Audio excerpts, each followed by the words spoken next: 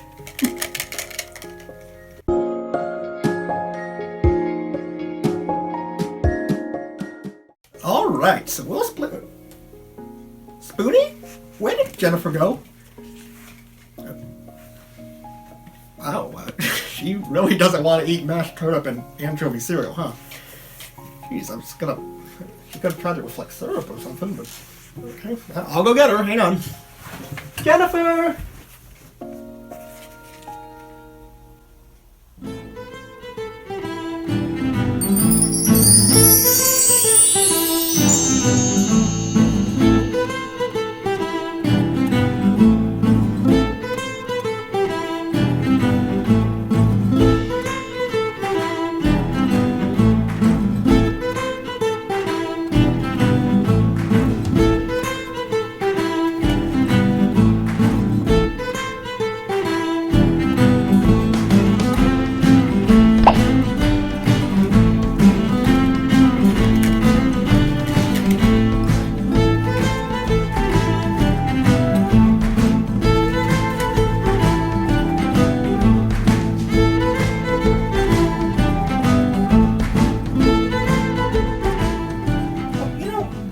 Our friend, he says that mashed turnip and anchovy cereal is great. He grew up in Scotland and has tried lots of unique foods.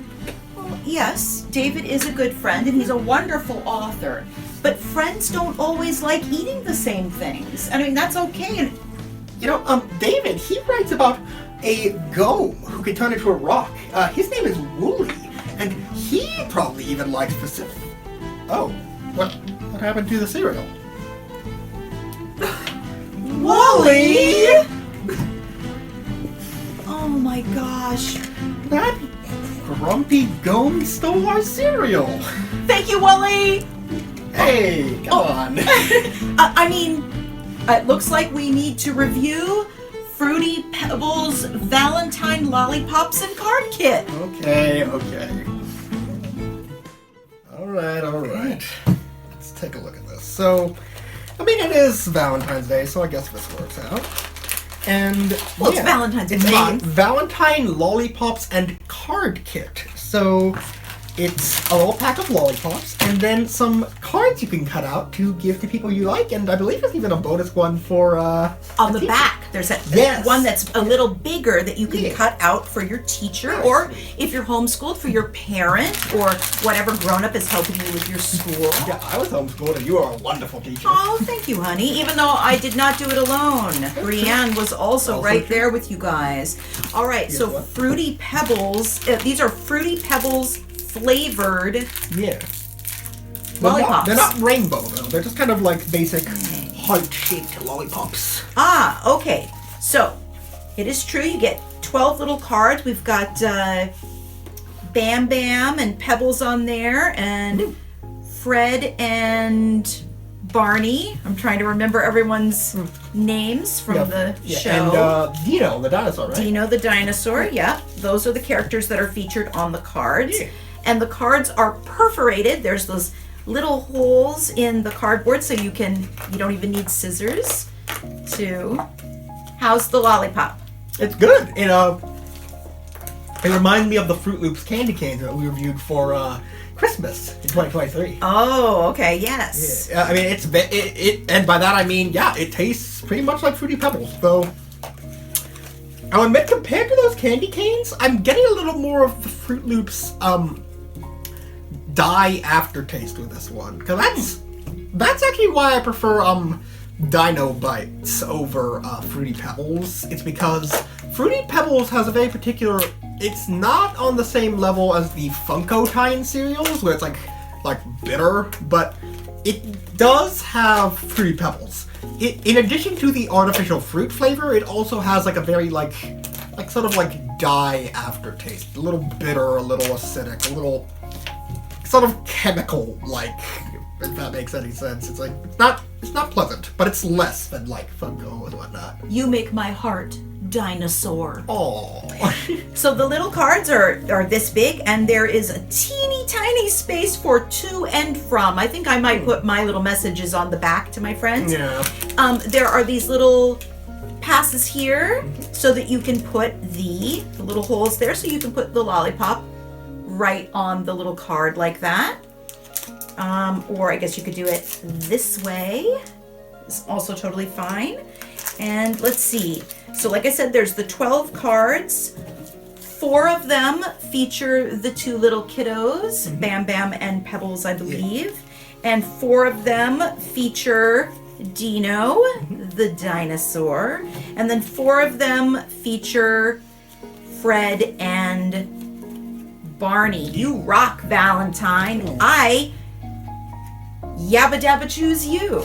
All right. And then there's the 12 lollies, and yeah, see, it even shows how you can do the little lolly into the card. And then, like I said, Oh! yep, isn't that neat? Yeah, that's super fun. And then there is the one that's twice the size of 2 of the little ones. So if you put 2 little ones together, that would equal the size I'll of just see if it's. the one for your teacher that you can cut out. Oh, I'll look right at from that. the box. That is super fun. Yeah, that is really fun. I'm not All gonna right. give this one to anyone because this is not. All right, so let me try the little. I know we've made a bit of a mess, I suppose. I'm just glad not to be eating turnips and anchovies. Okay. I think it would have been good.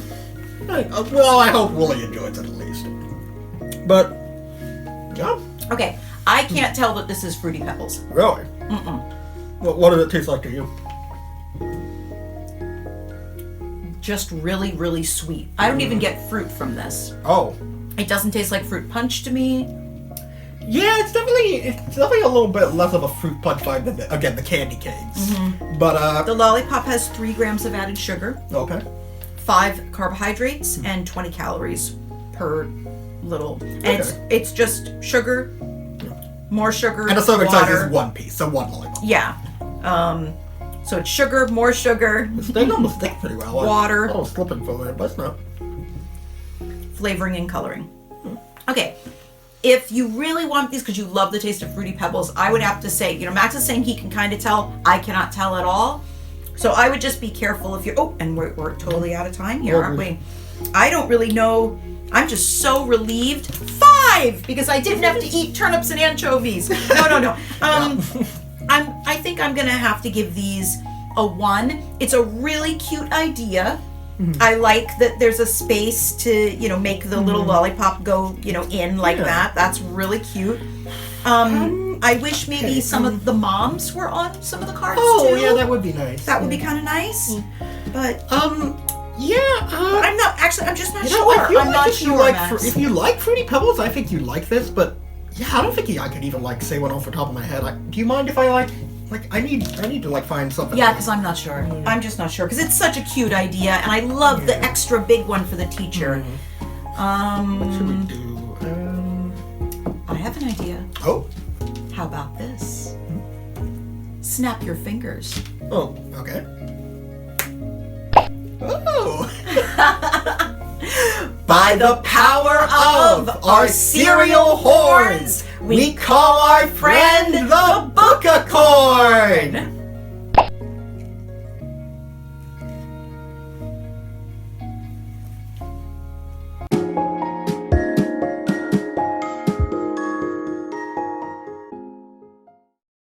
Hello, everyone. I'm so excited. This is a woolly book. That's right, Bookworm. This is one of the mini books by David Kennedy McCullough. He normally writes books for kids who like Percy Jackson or Harry Potter, but this is his first book that's aimed for younger readers. That's right. This one is Big Sandy and the Loch Enoch Kelpie. David's other books are super long, and they star Wooly the Mahard Gome. But this book stars a different Gome, Big Sandy. David has created a whole world that has exciting adventures, magical gomes, and it's all based on Scottish mythology and his own imagination. Big Sandy is a Gome. Yes, he is. This book only has a few pictures, but Brianna Osaseri did such a fantastic job. If you want to find out more about gomes, you can also go to David's website at www.woolysworld.com. Shall we read the first chapter of Big Sandy and the Loch Enoch Kelpie?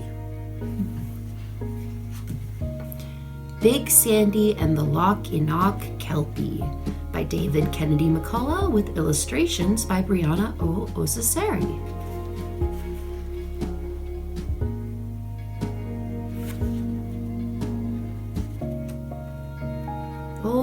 Oh, Bookworm, we may have a small problem. I think we may need to call in David to help us read this because I'm not sure how to say all these Scottish names. Gome Fables by David Kennedy McCullough. Fable number 1. Big Sandy and the Loch Enoch Kelpie. Chapter 1. The Loch Within the Loch. West Highlands of Scotland, 1748. Mairen pressed her back against the warm stones and breathed in the sweet smell of roses and bog myrtle. This was her favourite place in the whole world. The dry-stained dyke protected her from the wind, for even on a summer's day there could be a cool breeze wafting up from the loch. The cottage was up over the ridge behind her, blotting out the morning chores. The gentle July sun warmed her skin. She was free to suck on a sweet clover flower and let her eyes roam across the scene that always comforted her in this, the 11th season of her life. There was barely a ripple on the sparkling surface of the loch, nestled in the glen like a jewel lying on a velvety green cushion of ferns, protected by the heather-clad slopes of Ben Tierman all around. A near-perfect circle half a mile across, the loch smiled up at Mairen this morning. A tiny rocky island rose up in its centre, single pine tree stood proudly on that island, its trunk twisting defiantly into the sky. And beside that lonely pine tree was a deep pool of water that gave the loch its name. Loch Enoch, the loch within the loch. Mairen breathed quietly, so as not to spoil the magical calmness of the day, where only the hum of a bee collecting nectar from the little white rose beside the dike disturbed the silent perfection of the morning. When will Lachlan and Magnus be coming back, Mairen? Do you think they'll be coming back soon? They've been gone for 11 days now. 11. I've been counting. I've marked them every day on the cave wall, and there are 11 marks there now. That's an awful lot of marks, Mairen. Do you think they'll be coming home today, Mairen? No, I think. Yes, I do, Gilly. I think you can't stay quiet for 2 breaths without asking me when your brothers will be back. Maybe they're staying away to get some peace and quiet. Maybe they'll decide to not come back at all. The look of abject terror on the rocky little face of her friend softened Mairen's heart. Oh, Gilly, they'll be back soon.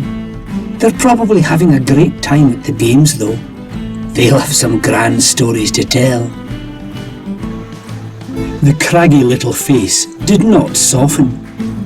Gillespie McBurney of Kinlochinoch, the lowliest member of the Gome clan in Glencuin, did not like to be teased. At just under 12 inches tall, with silver sparkles of mica on his grey rocky body, Gilly blended in well with the other stones on the dike, where he sat beside his favourite human friend. There's a yellow sparkle moving down the slopes of Ben Tiernan over there, Mairen. Do you think that might be Lachlan and Magnus?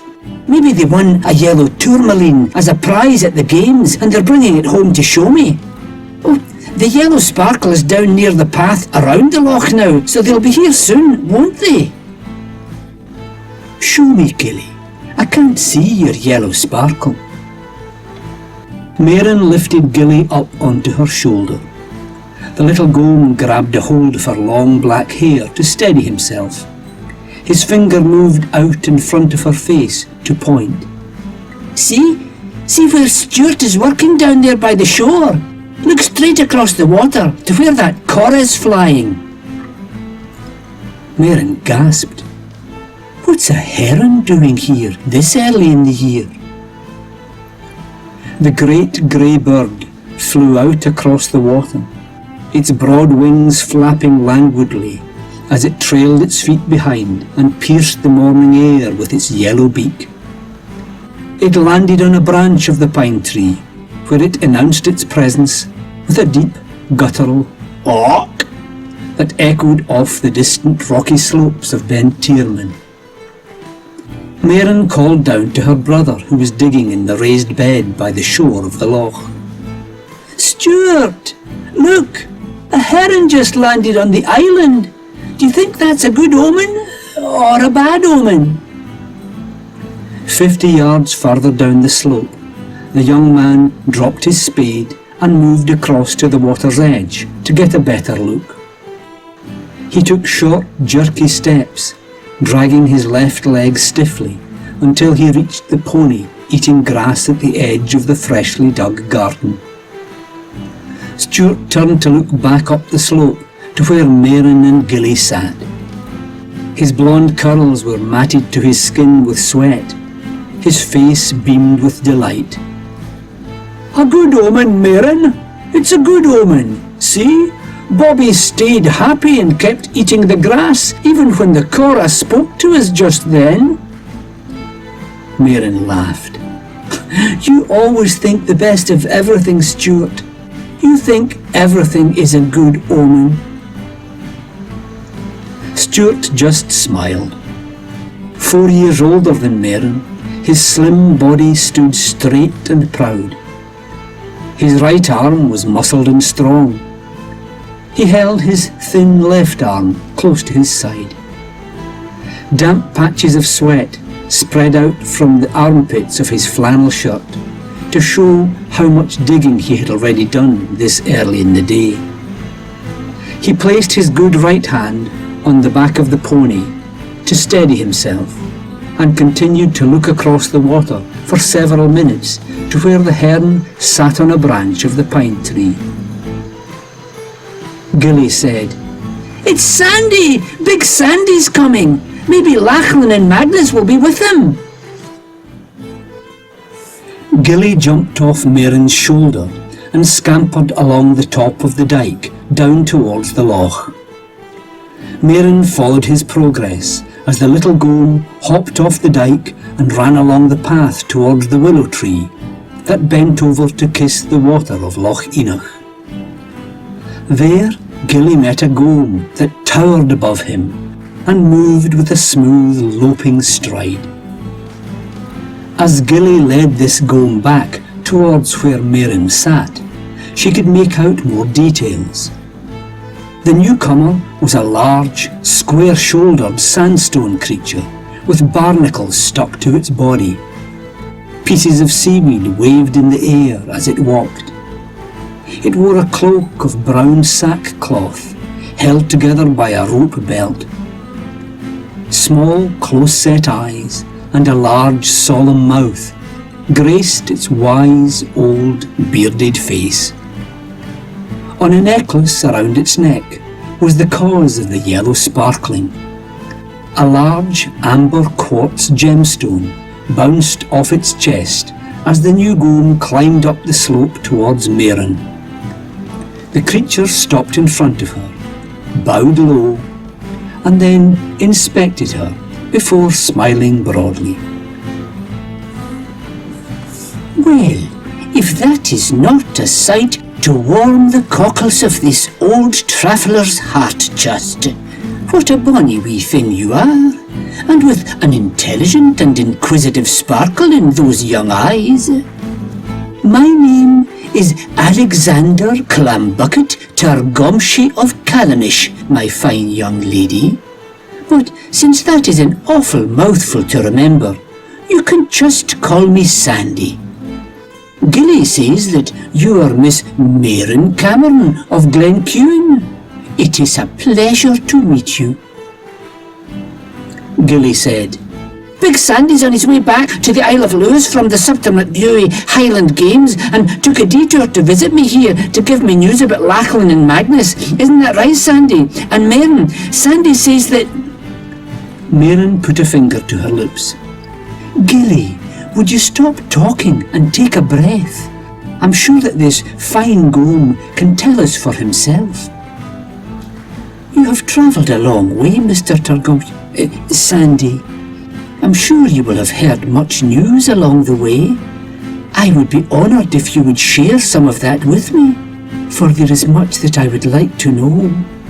Is there word of the prince? Do the clans still have hope? Oh, but where are my manners? Can I get you something to eat or drink after your long walk across the hills and moors?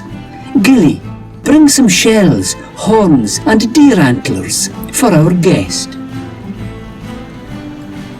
While Gilly ran off to bring suitable food for Sandy, Stuart made his way up the slope to join them. Maren introduced them to each other before continuing. "If you've walked all the way from Ben Macdooey, Sandy, you must have seen some rare sights. How do things feel in the wider world out there? Did you ever hear any word of my father, John Cameron of Kinlochenoch?" Sandy sat with his back to the stone dike and rummaged in his cloak to find his cowdy pipe. "You ask a question in a very appropriate and thoughtful way, Maren. For although the places and people look much the same as always, superficially at least, the place feels very different than it did the last time I passed this way. There is a sadness that rises up like the damp morning mist and hangs above the slumped shoulders of everyone you pass.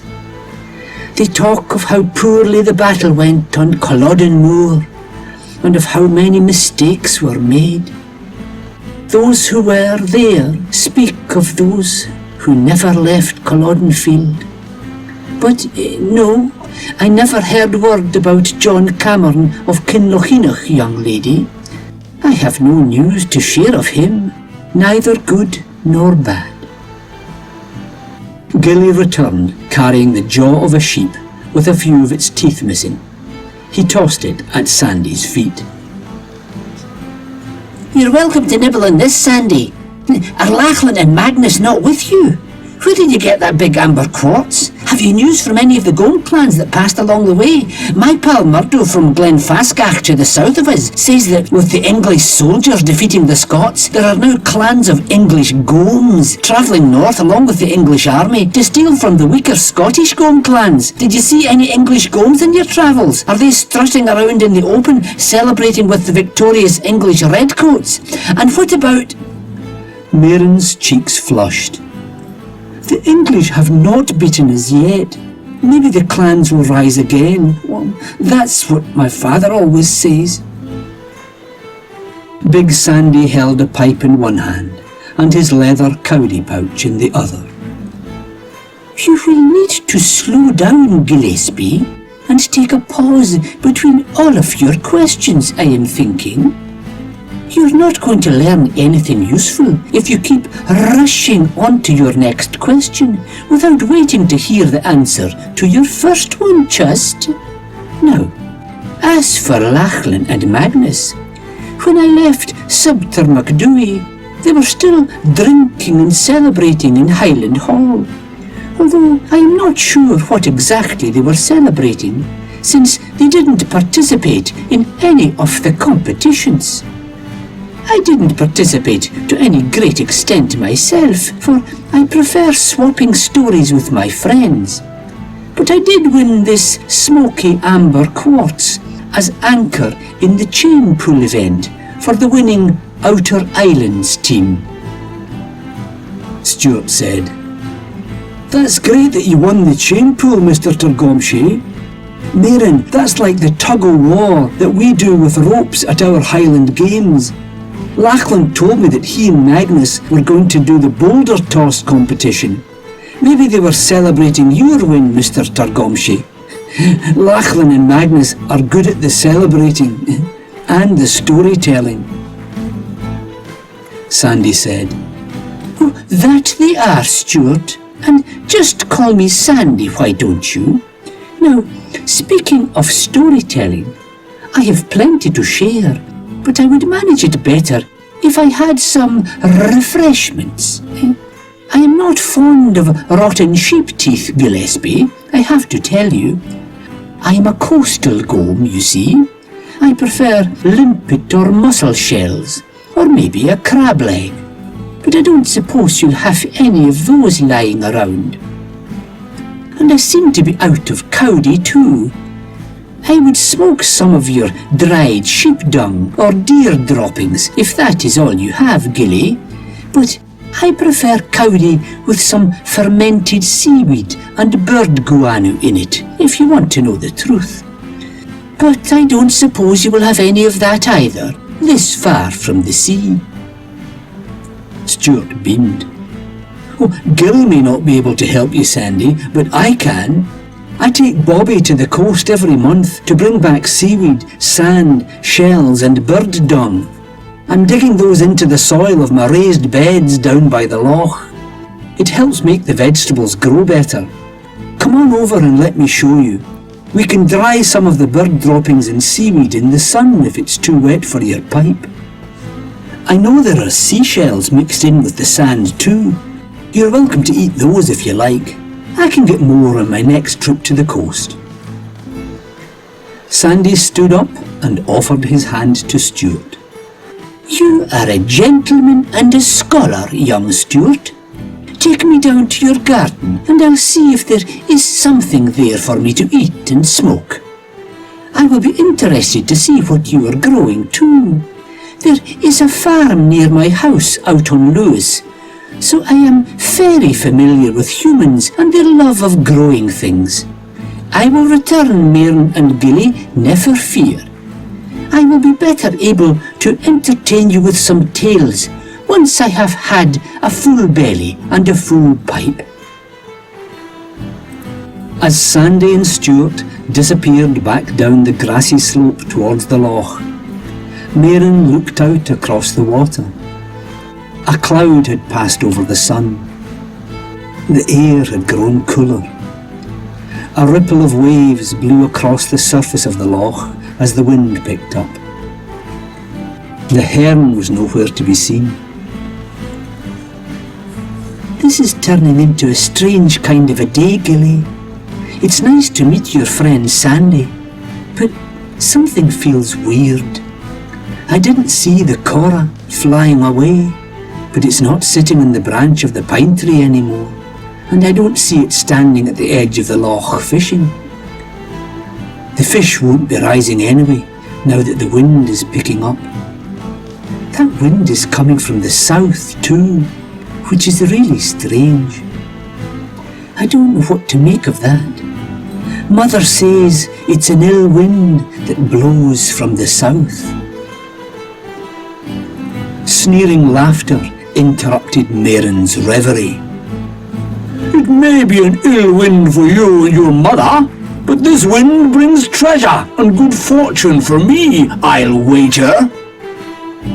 Standing on top of the dike, looking down at Marin and Gilly, were three grim-faced chalkstone golems, wielding weapons. More! Well, I think Maxwell and Jennifer have their scores ready, so why don't we go read the rest of the book, Bookworm? Yay! Thanks for listening, everyone.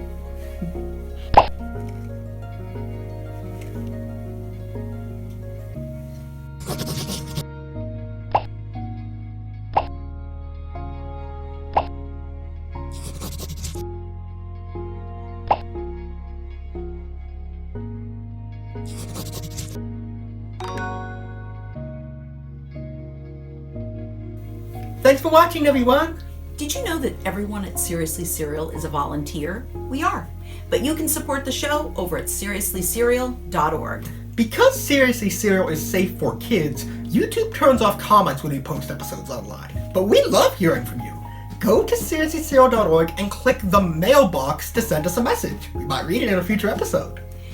New episodes of Seriously Cereal post every Saturday or air on public access television stations. You can also find every episode at seriouslycereal.org. See you next time! Bye. Turnip. Nope. Let me just try it. Hey!